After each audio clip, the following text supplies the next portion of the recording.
Warning, this week's episode features the return of Iris saying we are the Flash.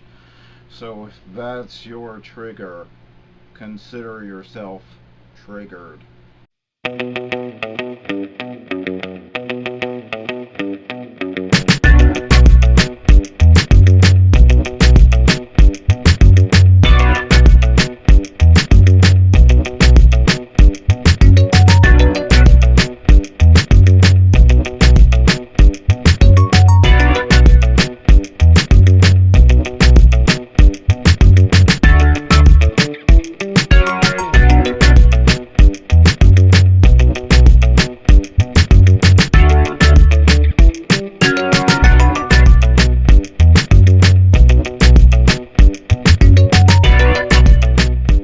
So this episode features Barry and Joe questioning the Thinker and us getting the backstory on him.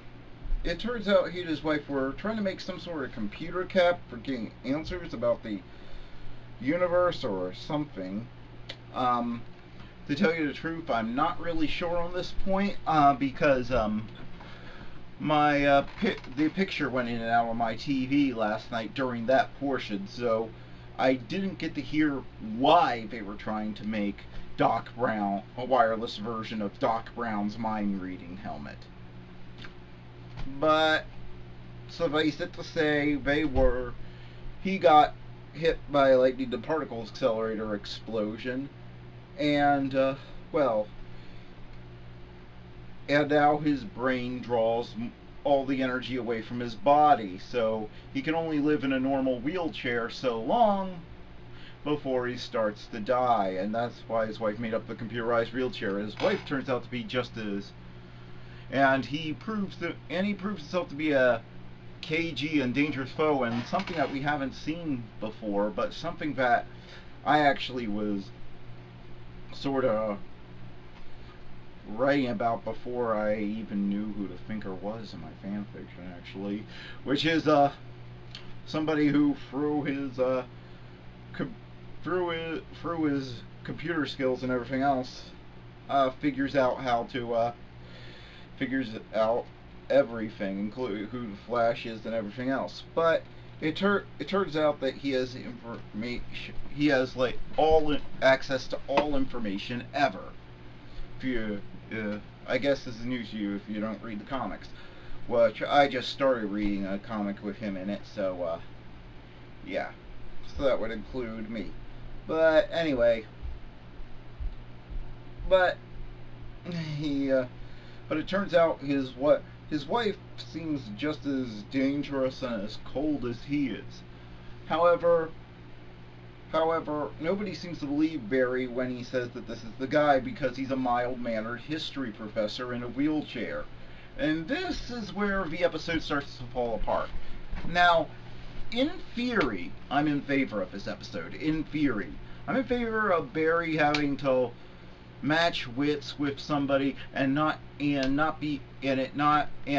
going a whole episode without seeing him turn into the Flash and have to stop something.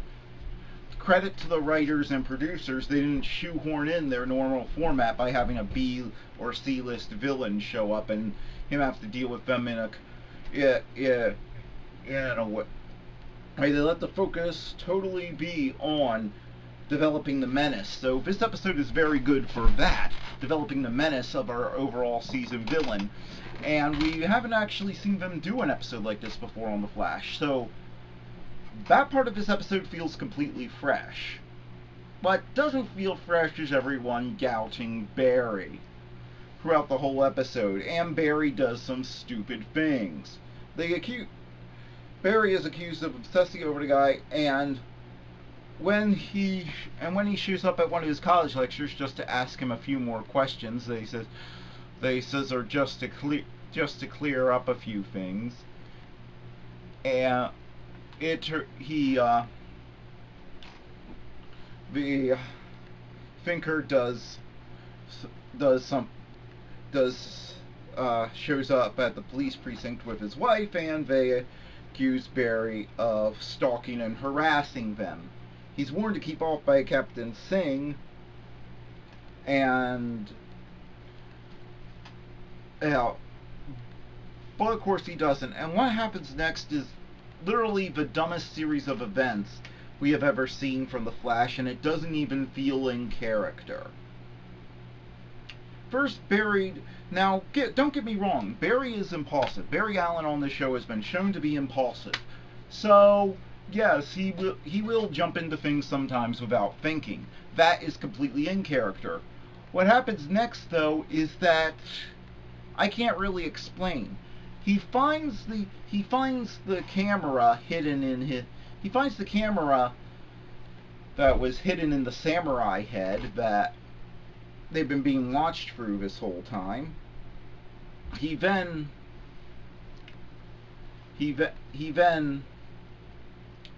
runs after. He then goes on to. He then goes on to find to the Thinker's house. And here's the thing: he burgles his house, and he thinks to put on gloves so he doesn't wear fingerprints. However, he doesn't think to put on a mask or get into his flash suit. He doesn't think that the guy who put a camera in his own hideout might have security cameras in his house, and he does, and the wife manages to disrupt him from even finding the proof he was looking for that the camera came from the house. How do all those things happen? I mean, think about it. If he thought to put gloves on, why didn't he just go into his full-blown Flash outfit? 2. If there's one thing this series has been consistent on, it's that Barry has learned to be a better crime fighter and be more aware of his surroundings through his interactions with the Green Arrow, and that's something that he was even teaching Jesse Quick in the last season. So this is a total reversion of his character back to very, very, very, very, like, only the first 5 episodes of season 1. Why wouldn't he show up as the Flash? Why wouldn't he flash through the whole house and get rid of any security cameras? And 3, how does the Thinker's wife, who doesn't have any superpowers, manage to stop him from finding the proof when he could have literally, when we've seen proof that he can literally search a whole house. We've seen him go fast enough that he can literally search a whole house in seconds. Why do you need minutes of pouring through the documents like a normal person? Just because this is about Barry matching wits with an adversary and showing that the adversary is smart doesn't mean Barry has to be stupid. They've already shown how smart, dangerous, and cold the Thinker is in this episode. They didn't need to up the ante by having Barry become an idiot. I mean, really. What? I don't get it. Of course he has security cameras. So he has a photo of Barry breaking into his house, which gets Barry suspended, even though I'm pretty sure on a real police force it would get you arrested. Captain Singh even brings up that he's lucky he's not arresting him, which, if they went to which I then ask why this guy, if he really was afraid of Barry Allen, why he would. If I were Captain Singh, I'd be asking why he isn't pressing charges and making me arrest him. Captain Singh just seems to be grateful that they're willing to take his word for it and take Barry's suspension.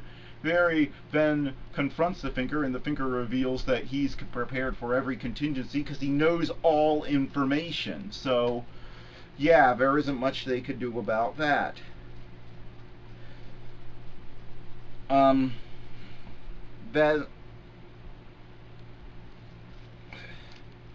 So, yeah, so they end up feeling outmatched, and the Thinker says he returns to his chair in a very cool POV shot that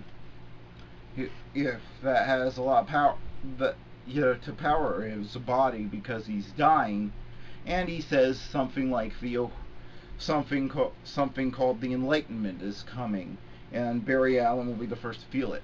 My guess is that he wants to transfer his brain somehow into Barry Allen's body so that he can so that he can use the Flash's regenerative capabilities to keep himself alive, but that's only going to be part of a picture.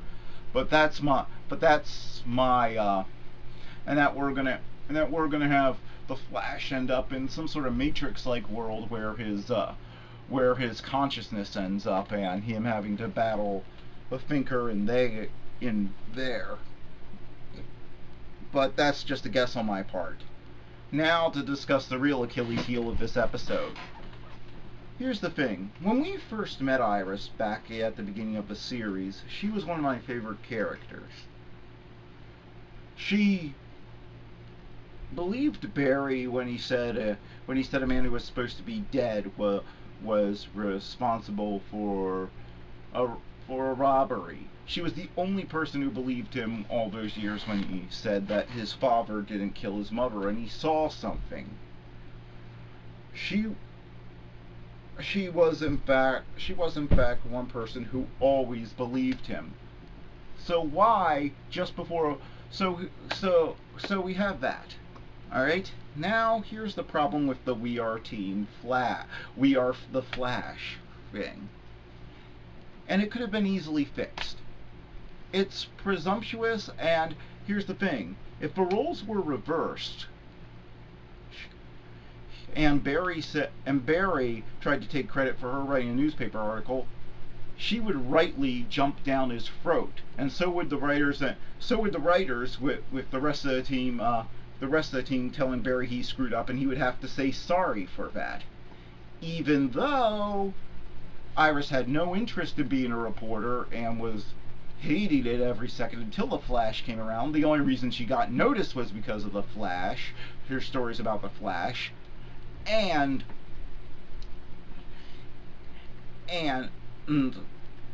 Barry was actually doing the Flash thing not for her.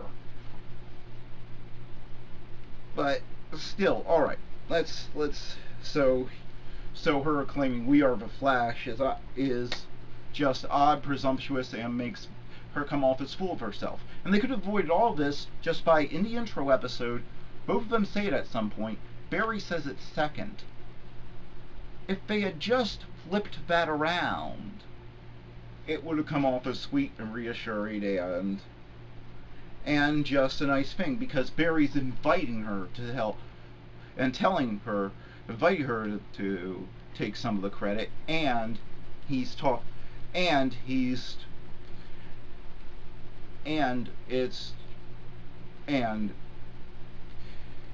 just him including her, and it comes from him. As it stands, it sounds like Iris is full of herself and has to be the center of everything all the time, which is not in her character. And this comes at the end of an episode where she was doubting it the whole time, and she confirms it. She did not believe him once when he said the Thinker was who the Thinker said he was. She just thought he was being crazy and obsessive. Again, if he ever accused Iris of that, that would be the end of everything. She would just say, "How dare you!" and just storm out. And Barry would be painted as the bad guy for not believing in her and trusting her judgment and all this other stuff. So a week before the wedding, it turns out she doesn't trust his judgment, she doesn't trust him, and but when all is said and done, when he turns out to be right, she then pulls out of a hat trying to take credit for what she didn't believe in the first place. You see the problem here and how this is character assassination of the highest order? It's taking a nice character who always contributed and just having her just be the doubting Thomas of the group but she's always there when credit is to be taken. Yay! You see how this would be turned around and it would be rightly slammed as complete sexism if it happened, if the genders were reversed. And I'm not trying to make this gender politics, but it's true.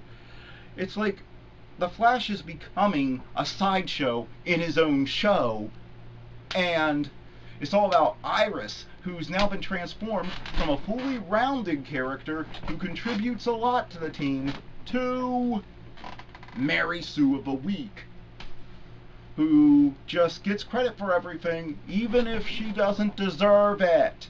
This is stupid. Stop this, writers.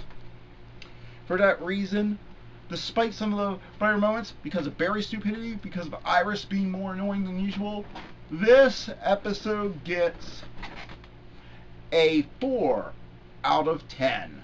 It's below average for The Flash. There are still some good moments in it, but it's below average for The Flash, and they need to shape up this show because it's on the way down the tubes, and if they keep doing this, where Iris is the real hero no matter what, and she continues to treat Barry like dirt, the way that they've written her since this relationship began, The Flash is going to join Supergirl as a DC series I do not watch anymore. And it was the series that got me into the Arrowverse in the first place. So shape this up.